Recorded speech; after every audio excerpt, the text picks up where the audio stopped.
തേന്മാവിൻ കൊമ്പത്ത് കൊതിച്ചതും വിധിച്ചതും June 29 മുതൽ എല്ലാ ദിവസവും രാത്രി 9 മണിക്ക്.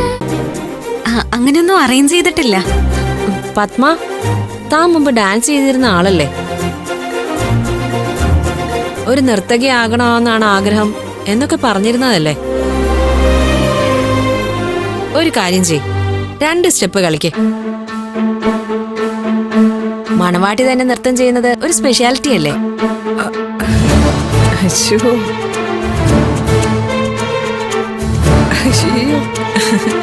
ഞാൻ അതിന്റെ ടച്ച് വിട്ടിട്ട് കാലം എത്രയായി. അയ്യോ, പത്മ ഒരു ഡാൻസർ ആയിരുന്നോ? ഞാനത് ആദ്യമായിട്ട് അറിയുന്നത്. എങ്കിലെന്തായാലും പത്മയുടെ ആ ടാലന്റ് ഒന്ന് കണ്ടിട്ട് തന്നെ ബാക്കി കാര്യമുള്ളൂ. അയ്യോ പ്ലീസ്, അയ്യോ വേണ്ട മമ്മി, ഇതൊക്കെ ഒരു അവസരമല്ലേ?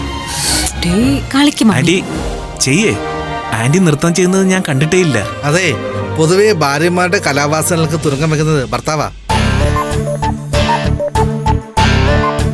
ഗതിയോട് വേണമെങ്കിൽ ഞങ്ങൾ സംസാരിക്കാം കേട്ടോ.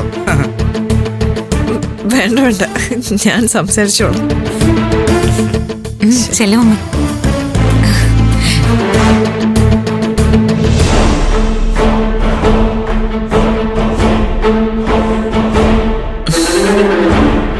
എല്ലാരും എന്നെ നിർബന്ധിക്കുന്ന കേട്ടില്ലേ? എല്ലാവരെയും സന്തോഷിപ്പിക്കാനുള്ള തന്റെ തീരുമാനം ചെയ്തോളൂ. മനസ്സിന് ഒരുപാട് സന്തോഷം ഉണ്ടാവുമ്പോഴല്ലേ നമ്മള് നല്ല ചൂടുകൾ വെക്കുക. ആ നിലയ്ക്ക് നോക്കുമ്പോ ഞാൻ ഇന്ന് ആടേണ്ട ദിവസം. എന്റെ ജയം എനിക്ക് ആഘോഷിക്കണ്ടേ?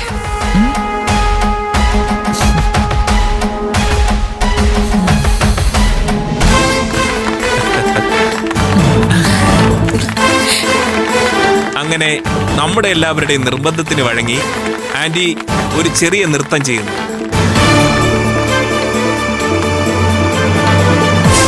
കൂടെ എന്റെ പ്രിയതമയും ആന്റിയുടെ മകളുമായ ഇന്ദ്രജയും കൂടുന്നു. കളിക്കേ കളിക്കേ. ആ ഫോൺ കണ്ടാ, ഞാൻ സോങ് ഇടാം.